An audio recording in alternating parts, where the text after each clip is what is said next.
राजनीतिक संकट से जूझ रही कांग्रेस को कर्नाटक में बड़ी जीत मिली है और एक के बाद एक चुनावी हार का सामना कर रही कांग्रेस के लिए पहले हिमाचल प्रदेश और अब कर्नाटक में जीत संजीवनी साबित हो सकती है। क्योंकि अब बीजेपी दक्षिण के किसी राज्य में सत्ता में नहीं है। इन सब के बीच बड़ा सवाल ये है कि कर्नाटक में कांग्रेस की जीत कैसे संभव हुई। दरअसल कांग्रेस ने अपना पूरा प्रचार का फोकस स्थानीय मुद्दों पर रखा।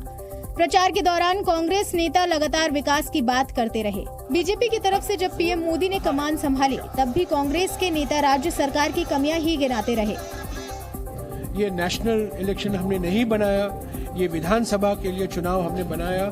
मैं समझता हूँ कांग्रेस की जीत आज जो निर्णायक जीत है वो प्रधानमंत्री की निर्णायक हार है।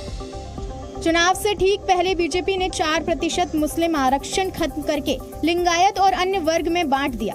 पार्टी को इससे फायदे की उम्मीद थी, लेकिन कांग्रेस ने नहले पर दहला चलते हुए अपने चुनावी घोषणा पत्र में आरक्षण का दायरा 50% से बढ़ाकर 75% करने का ऐलान कर दिया। साथ ही कांग्रेस ने ये भी वादा कर दिया कि जो मुस्लिमों को 4% आरक्षण फिर से दिया जाएगा। इसके अलावा कांग्रेस ने बजरंग दल पर बैन की बात करके मुस्लिम वोटों को पूरी तरह से अपने पाले में कर लिया। बीजेपी ने हिंदुत्व का कार्ड चलने की कोशिश की, लेकिन इस पर कांग्रेस का 75% के आरक्षण का दांव भारी पड़ गया। और वो दलित, ओबीसी, लिंगायत वोटर्स को अपने पाले में करने में सफल रही। कांग्रेस ने चुनाव प्रचार के दौरान कर्नाटक की बीजेपी सरकार की कमियों को भी लगातार गिनाया। इस दौरान उसने बीजेपी सरकार पर लगे भ्रष्टाचार के आरोपों को भी जमकर उठाया। कांग्रेस ने लिंगायत समुदाय से आने वाले पूर्व मुख्यमंत्री बीएस येदियुरप्पा पर लगे आरोपों को भी जबरदस्त तरीके से उछाला। उसके बाद हर काम में 40% कमीशन के आरोपों को अपने हर प्रचार में शामिल कर दिया। सबसे ज्यादा दुख की बात तो ये कि ये जो 40% की सरकार चली उसने आपको लूटा, बेशर्मी से लूटा और बेरहमी से लूटा। कांग्रेस को जेडीएस की कमजोरी का भी फायदा मिला। कांग्रेस ओल्ड मैसूर इलाके में भी सेंध लगाने में कामयाब रही, जहां वोकलिगा आमतौर पर एचडी कुमारस्वामी की पार्टी को वोट करते हैं।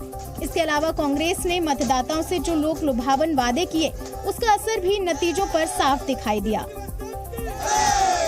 कांग्रेस नेता कमलनाथ ने विधायकों की खरीद फरोख्त की आशंका जताई है। कमलनाथ ने कहा कि बीजेपी अब विधायकों से सौदेबाजी करेगी।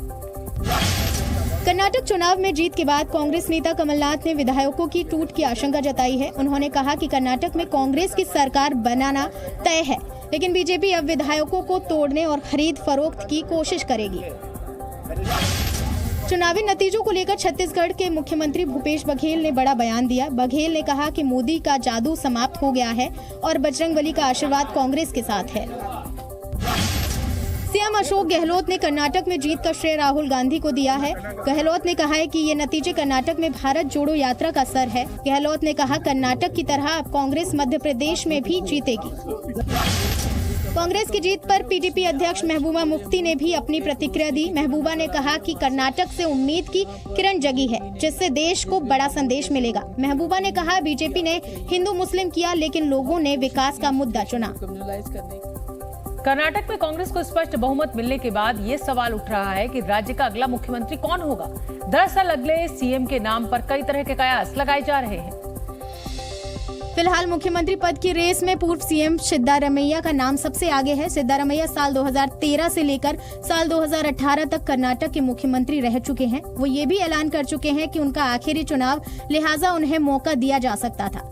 हालांकि सिद्धारमैया ने कहा कि अगले सीएम के बारे में हाईकमान फैसला लेगा।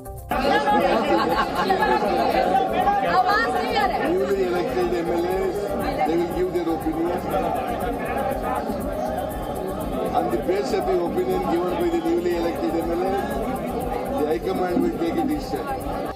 सीएम पद की रेस में प्रदेश कांग्रेस अध्यक्ष डीके शिव कुमार का नाम भी शामिल है। जीत के बाद भावुक नजर आ रहे शिव कुमार ने उनके विश्वास जताने के लिए गांधी परिवार का आभार भी जताया।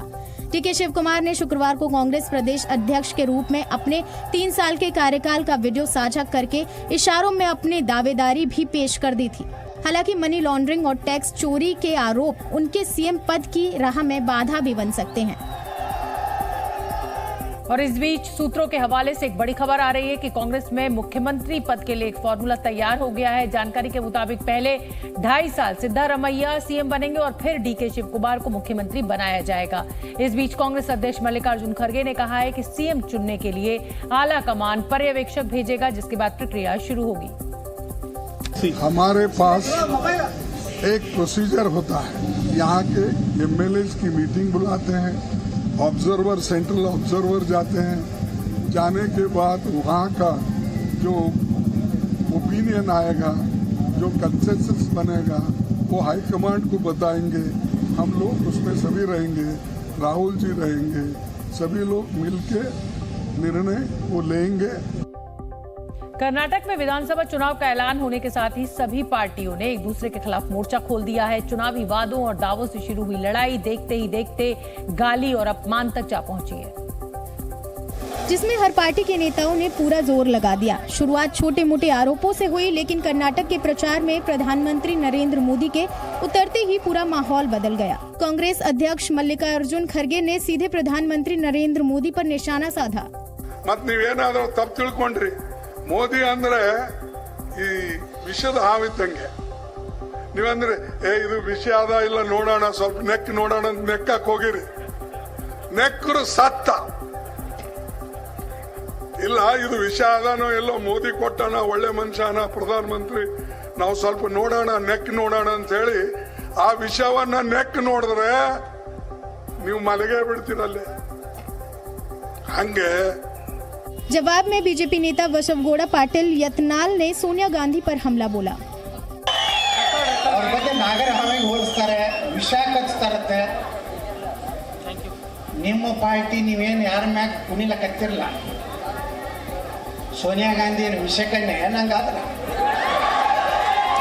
ಈ ದೇಶ ಹಾಳು ಮಾಡೋಣಂತ ಚೀನಾ ಮತ್ತು पाकिस्तान एजेंट रह ಕೆಲಸ ಮಾಡುವಂತ सोनिया गांधी। चुनावी समर में जवानी हमलों की ये तो शुरुआत भर थी। जैसे जैसे प्रचार आगे बढ़ा, वैसे वैसे मुद्दों की बात छोड़ नेता जाति, धर्म और अपमान वाले बयानों के तीर चलाने लगे।